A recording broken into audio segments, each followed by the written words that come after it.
बादशाह ने, शहज़ादा ने, वज़ीर ने, सौदागर ने, अकुलमंद ने, बेवकूफ़ ने, ठग ने, देव ने ऐं किस्सा दास्तान ॿुधण जो शौक़ु आहे त बिना कंहिं देर जे असांजे चैनल खे सब्सक्राइब कंदा, महिरबानी।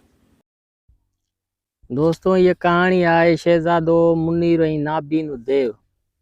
हिकिड़ो बादशाह त पाण धणी ताला आहे, पर हिन कूड़ी दुनिया जो को बादशाह हो। कंहिंसे बि त का बि बुख कान हुई, पर औलाद कोन थींदो हुयुसि। घणा ई पीर भेटियाई, ख़ैर ख़ैरातूं कयाई, अमीरनि वज़ीरनि जी सलाह ते 7 शादियूं कयाई, पर ख़ुदा जी का अहिड़ी कुदरत थी जो कंहिंसे औलाद कोन थियो। नेठ लाचार थी उन गम खां कारा कपिड़ा पाए पंहिंजे मालात जे आॾो शाही रस्ते ते ऊंधी मजी करे वेही रहियो। उते हिनखे वेठे घणो ई वक़्तु गुज़री वियो।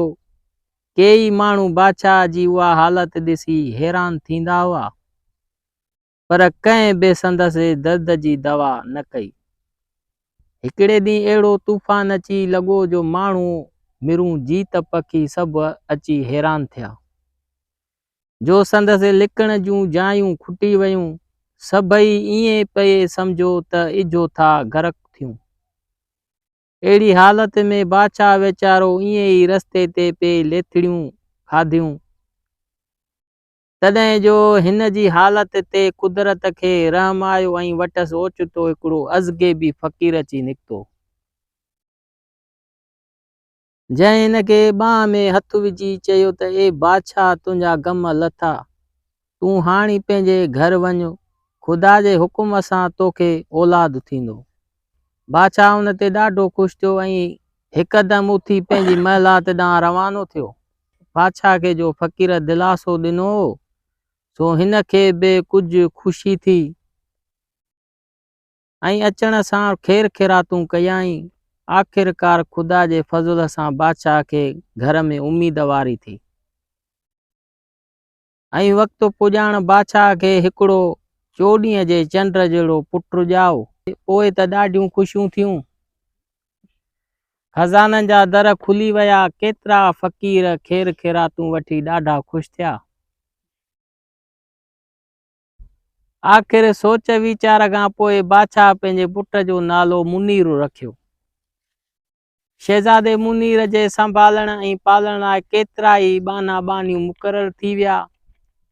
शहज़ादो अॼु नंढो सुभाणे वॾो अची लाइक़ु थियो। बादशाह संदसि तैलीम लाइ वॾा आलिम मुक़रर कया। जॾहिं जवान थियो तॾहिं जंगी फ़न सिखण लाइ केतिरा ई जोधा जवान मुक़रर थी विया।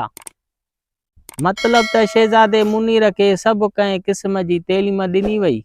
जॾहिं जवानीअ खे पहुतो तॾहिं बादशाह पंहिंजी शाही ख़ानदान मां संदसि शादी कराई। पंहिंजे जेरे खेसि तख़्तु ॾेई पाण वञी इबादत करणु लॻो। शहज़ादो मुनीर खे नंढे हूंदे खां ई शिकार करण जो ॾाढो शौक़ु हो। सो हिकिड़े ॾींहुं शिकार जे बहाने घोड़ीअ ते सुवार थी जंग ॾांहुं निकिरी पियो। शहज़ादो शिकार लाइ ॾाढो हलियो, पर कंहिंसे शिकार न लॻो। आख़िर टिपरीअ महिल नाउमीद थी वापसि वरियो त ओचितो पासे मां हिकिड़ो कारो हणु बुल हणी हिन जे घोड़े अॻियां भॼणु लॻो। शहज़ादे हण खे ॾिसण शर्त खणी घोड़े खे उन जे पुठियां छॾियो। अॻियां हणु पुठियां घोड़ो भॼंदे भॼंदे नेठि सिज लही वियो ऐं ऊंधा थी वई। हरणु संदसि अखियुनि अॻियां गाइब थी वियो। शहज़ादो मुनीर हिकिड़े फिटल खूह जे मथां अची बीठो। उते शहज़ादो ॾाढो हैरान थियो त हाणे केॾांहुं वञा। ऊंधाईअ सबबु रस्ते जी ख़बर कान पई। नेठि नाउमीद थी घोड़े खे छॾे ॾिनाई ऐं पाण अची उन फिटल खूह जे मथां पाणी पीअण जे इरादे सां बीही रहियो। सोच वीचार में हो त हाणे पाणी कीअं कढां, जो पाणी तमामु हेठि हो। नेठि धणीअ खे संभाले खूह में खणी पाण छॾियाई। अची तरे में पियो। हेठि हिनखे हिकिड़ी दरी नज़र आई। शहज़ादो मुनीर दरी ॾिसे पहिरियां ई त दहिलजी पियो, पर पोइ दिलि झले झाटी पाताईं ॾिसे त कुदरत जा अजब नज़ारा लॻा पिया आहिनि। हिकिड़ो बाग़ आहे जंहिंमें हर तरह जा मेवा फल लॻा पिया आहिनि ऐं क़िस्म क़िस्म जा पखी मिठियूं ॿोलियूं पिया कनि। शहज़ादो बाग़ ॾिसी अंदरि वियो। खेसि बुख ऐं उञ ॾाढी हुई, मेवा खाई ड्रव कयाईं। पोइ ही बाग़ घुमंदो हिकिड़े मैदान में अची निकितो। ॾिसे त हिकिड़ो वॾो देव आहे, जंहिंजे वात मां बाहि जा ओला पिया निकिरनि ऐं बीठो ॿकरियूं चारे। शहज़ादो मुनीर आस्ते आस्ते लिकंदो छुपंदो उन देव जे पासे में अची वेठो। ॾिसे त देव अंधो हो। शहज़ादो अञा उन ॾिसण पसण में हो त देव हिकिड़ी वॾी रड़ कई त सभु ॿकरियूं हिकिड़ी वॾी कूनार मथां वञी बीठियूं। जिते देव सभई ॿकरियूं ॾुही कूनार खीर सां भरियाईं। पोइ कूनार में मुंहुं विझी खीर पीअण लॻो। शहज़ादो बि आस्ते आस्ते ॿिए पासे खां खीर पीअण लॻो। जॾहिं खीर खपी वियो तॾहिं देव हथ पेट खे लाहे चवण लॻो त अॼु मुंहिंजो पेट अलाए छो न भरियो। रड़ करे चयाईं त केरु आहे जो मूं अंधे जो खीर पी वियो आहे। उते शहज़ादे वरंदी ॾिनसि त आउं आदमज़ाद आहियां ऐं अची हिन खूह में फाथो आहियां, जंहिं करे ॿी बि का वाह न ॾिसी अव्हां वटि आयो आहियां। मन को छो टुकारो थिएमि। उते देव हिन खे चवण लॻो त बचा हाणे तूं हथी को आहीं। हिते केई मुसाफ़िर आया मुंहिंजे सवाइ केई मरी खपी विया। उहो ॿुधी शहज़ादे खे ॾाढो ॾुख थियो ऐं ज़ारो ज़ार रुअण लॻो। तंहिं ते देव चयसि त तूं रो न, आउं तोखे ज़रूरु मथे उमाणींदुसि, पर कुझु वक़्तु मुंहिंजी ख़िज़मत कर। अॼु खां ही ॿकरियूं जो धण तुंहिंजे हवाले आहे। हिन खे रोज़ चारे अचिजांइ, पर उतर ऐं ॾखण ॾांहुं भुलिजी बि न वञिजांइ, छाकाणि त उतर ॾांहुं हिकिड़ी वॾी वासिंग नांग जो राज आहे। पाण धण चारींदो आहे। उन जेकॾहिं तोखे ॾिठो त यकदमि मारे छॾींदई ऐं ॾखण ॾांहुं 7 ॾाइणियूं धण चाढ़ण ईंदियूं आहिनि।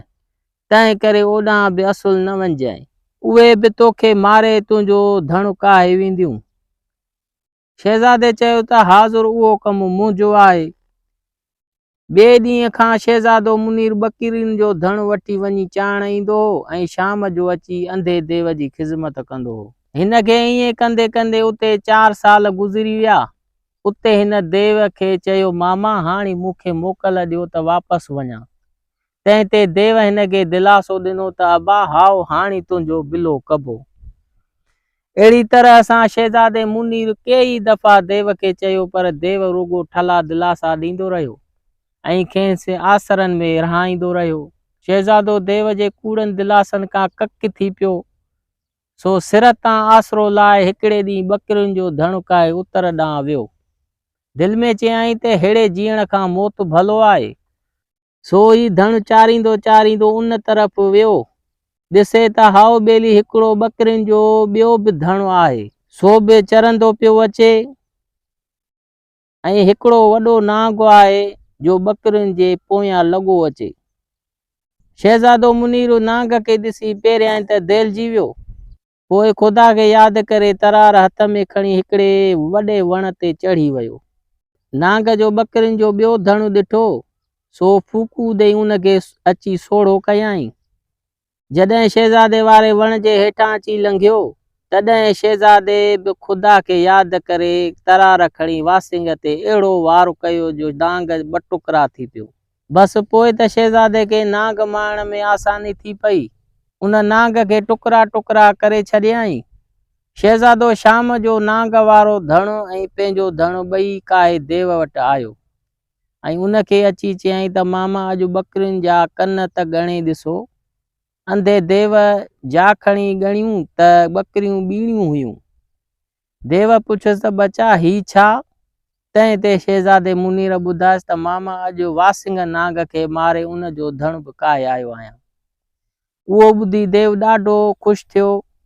पोइ वरी चयाईं त बचड़ा ओॾांहुं वञ त ठहियो, पर ॾखण ॾांहुं असुल न वञिजांइ, छाकाणि त ॾाइणियूं अहिड़ियूं त मकार आहिनि जो केतिरनि खे मारे छॾियो अथनि ऐं केतिरनि खे अंधो करे छॾियो अथनि। उते शहज़ादे चयो त मामा आउं ओॾांहुं कोन वेंदुसि। ॿ 4 महीना गुज़िरिया त शहज़ादे गुलमुनीर खे अची ख़्यालु थियो त हाणे ॾखण ॾांहुं वञा, ॾिसां त कहिड़ियूं ॾाइणियूं आहिनि। सो हिकिड़े ॾींहुं शहज़ादो मुनीर ॿकरियुनि जो धण ॾखण तरफ़ वठी वियो। हकिलींदो वञी हिकिड़े झंग में पहुतो। ओचितो परियां किन ॼाइण जो आवाज़ ॿुधण में आयसि। हिकदमि तरार खणी ॿकरियुनि जा भुज कपण लॻो। भुज कपे हिकिड़े वॾे वण ते चढ़ी ॾाढियां आवाज़ करे रोअण लॻो ऐं उन्हनि वारनि मां नोड़ियूं ठाहिण लॻो। एतिरे में ॼाइणुनि कंहिं रोअण जो आवाज़ ॿुधो, सो सभई डोड़ंदियूं आयूं छा अची ॾिसनि त हिकिड़ो निहायत हसीन जवान मर्द आहे। रोए बि पियो ऐं ॿकरियुनि जे वारनि मां रसी बि पियो वटे। जंहिं ते हैरान थी हिन खां पुछण लॻियूं त ए छोकिरा रोई छो थो? जंहिं ते शहज़ादे चयईं त परियां हिकिड़ो ज़ालिम शिकारी वॾो कुतनि जो धणो काहियो पियो अचे ऐं जेको बि शिकार हथु लॻेसि थो तंहिंखे छॾे कोन थो। सो अहिड़े छिछकार जी मरण खां मां पाण खे फाहो ॾींदुसि। अञा शहज़ादे उहा ॻाल्हि करे बसि कई त हिकदमि ॼाणियूं बि रोअण लॻियूं ऐं शहज़ादे खे चवण लॻियूं त छोकिरा ख़ुदा जे वास्ते अवल असांखे फाहो ॾे, छो त असीं ॼाइणियूं आहियूं, जंहिं करे असांखे त ॾाढो ख़राबु करे मारींदो। तूं अञा बि जवान मर्द आहीं, तोखे मतां छॾे ॾे, असांखे पहिरियां ई फाहो ॾे। शहज़ादे दिलि में चयो त हाणे वारो आहे। सो हिकदमि हर कंहिंखे फाहो ॾेई 6 ॼाइणुनि खे मारे 7 ॼाइण खे चोटीअ खां वठी खुड़ियूं ॼाइण जूं चीरे हिन जो इल्मु ख़तमु करे छॾियईं। चयाईंसि त मामे देव जूं अखियूं किथे आहिनि? ॼाइण हिकदमि आज़ीअ सां अर्ज़ु कयुसि त इजे ही अखियूं, पर ख़ुदा जे वास्ते मुंहिंजी चोटी न कपजांइ। शहज़ादे यकदमि देरि न कई, तरार खणी हिन जो चोट कपे खणी फिटो कयईं ऐं धिके कयईं धण अॻियां। चई हलो रन तिखी। ॿकरियुनि जो धण बि हिकिड़ी ॼाइण सूधो काए शाम जो अची देव जे मकान ते पहुतो। शहज़ादे चयो मामा अॼु ॿकरियुनि जा कन ॻणे। देव जो कन ॻणिया त ॾिठाई त अॼु त ॿकरियूं 3 आहिनि। पोइ शहज़ादे माठ करे हिकिड़ी अखि बि विझी छॾियईंसि त देव बुल ॾेई उथी बीही रहियो। जंहिं ते शहज़ादे चयसि त मामा बीह त ॿी अखि बि विझाएं। देव उन जे भरिसां आयो ऐं शहज़ादे खेसि ॿी अखि बि विधी। देव खे अखियूं थियूं सो ॾाढो ख़ुशि थियो। शहज़ादे देव खे चयो त मामा हीअ ॼाण बि हाणे बेकार करे छॾी अथमि। हाणे हिन वटि को बि इल्मु कोन्हे, तंहिं करे हिन खे अहिड़ी हालत में करे तुंहिंजी ख़िज़मत लाइ थो छॾियां। मूंखे महिरबानी करे पंहिंजे मुल्क उमाण। देव चयो त बचा हाणे तोखे तुंहिंजे मुल्क ॾांहुं ज़रूरु उमाणींदुसि। ईअं चई हिकिड़ी टोपी खणी शहज़ादे खे ॾिनई ऐं चयाईंसि त हिन टोपीअ खे आङुर में विझी फेराए ऐं अखियूं बूट त पाण ई पंहिंजे शहर में पहुची वेंदई। शहज़ादे ईअं कयो, वरी खणी अखि खोले ॾिसे त मैदान लॻो पियो आहे। उतां ई प्यादो हली पंहिंजे शहर में आयो, पर शहर जे ॿाहिरां देव वारी टोपी पाती हुयई। सो कुराड़ो झूर ॾिसण में पे आयो। खेर ही अची पंहिंजी महिलात वटि पहुतो। शहज़ादो पंहिंजे महिलात वटि ॾिसे त माण्हुनि जा मेड़ लॻा पिया आहिनि। वधी वञी हिकिड़े माण्हूअ खां पुछियईं त अदा ही छाजो घोड़ो आहे? उते हिकिड़े चङे मुड़ुस चयसि त कुराड़ा ही शहज़ादो मुनीर जो महिलात आहे, जंहिंखे 5-6 साल थिया जो शिकार करण लाइ वियो हो त वरी न आयो ऐं उन जे ग़म सबबु पीउ बि रोई रोई मरी वियो। बाक़ी रही वञी शहज़ादी मुनीर जी राणी, तंहिंखे बि वज़ीरनि अची तपायो आहे त मुड़ुस कर। तंहिं लाचार थी हिकिड़ो शर्त विधो आहे, जेको बि शख़्स रुक जी कमान ते रुक जो गज़ चाढ़ींदो तंहिंखे हक़ कंदसि। सो उन इहा शर्त पूरे करण जो अॼोको ॾींहुं मुक़ररु थियल आहे। तंहिं करे परे परे जा पहलवान उन जी शर्त खटण लाइ अची गॾु थिया आहिनि। पर उन सां गॾु उहो बि शर्त आहे त उन इहा शर्त पूरे करण जी ख़्वाहिश रखंदो ऐं गज़ कमान ते चाढ़े न सघियो त पोइ उनखे मौत जी सज़ा ॾिनी वेंदी। शहज़ादो मुनीर उहो आवाज़ ॿुधी ॾाढो ग़मगीन थियो ऐं पाण बि उन ई मैदान में अची बीठो। केतिरा ई पहलवान क़िस्मत आज़माइण वास्ते अची रुक जो गज़ रुक जे कमान ते चाढ़ण लॻा, पर को बि उहो कमु पूरो करे न सघियो। उते शहज़ादो मुनीर बि मैदान में आयो ऐं अची चयईं त अदा आउं बि पंहिंजी क़िस्मत आज़मायां थो, ॾिसां मन आउं खटी वञा। माण्हुनि जो ॾिठो त हेतिरा पहलवान बि हिन कम में कामयाब न थिया, सो ही पोड़ो झूर वरी कहिड़ो गज़ कमान ते चाढ़ींदो। से खेसि फिरी आया, चवण लॻा पोड़ा नाक तो जान विञाई भॼ परे, पर शहज़ादो कोन मुड़ियो। अचण सां ख़ुदा खे यादि करे वठी जो ज़ह खे गज़ ते चाढ़े ज़ोर ॾिनई त गज़ ठका वञी कमान ते कयो। वाह वाह थी वई, भेर ते ॾोको लॻी वियो। राणीअ खे ॿानिन वञी ॿुधायो त हिकिड़ो झूड़ पोड़ो उहा शर्त खटे वरिती आहे। राणी उहा ॿुधी ॾाढी ग़मगीन थी, पर बादशाही कोल फेराइण मुश्किल लॻुसि। आख़िरकार कुराड़े खे तख़्त ते विहारे राणी संदसि हवाले करे छॾियऊं। रात थी त शहज़ादो वञी राणीअ वारे महलात में राणी सां गॾु सुम्ही पियो। राणीअ जो हिन खे झूड़ पोड़ो ॾिठो सो पासो वराए सुती। शहज़ादे मुनीर टोपी लाहे राणीअ खे चयो त मुंहुं त हेॾां कर। राणी लाचार थी मुंहुं वराए ॾिसे त ही त शहज़ादो मुनीर। बस पोइ त ॻीचीअ में चंबुड़ी पयसि ऐं ज़ारो ज़ार रुअण लॻी। शहज़ादे खेसि दिलासो ॾिनो ऐं परचाइण लॻुसि त अॻिते ईअं शिकार ते कोन वेंदुसि। उन बैदि राणी ऐं शहज़ादे मुनीर हिक ॿिए सां हाल अहवाल कया ऐं ख़ुशि थी पंहिंजी हयाती ख़ैर खूबीअ सां गुज़ारण लॻा। जहिड़ा मेला उन्हनि जा थिया तहिड़ा शल जहान जा थियनि। आमीन।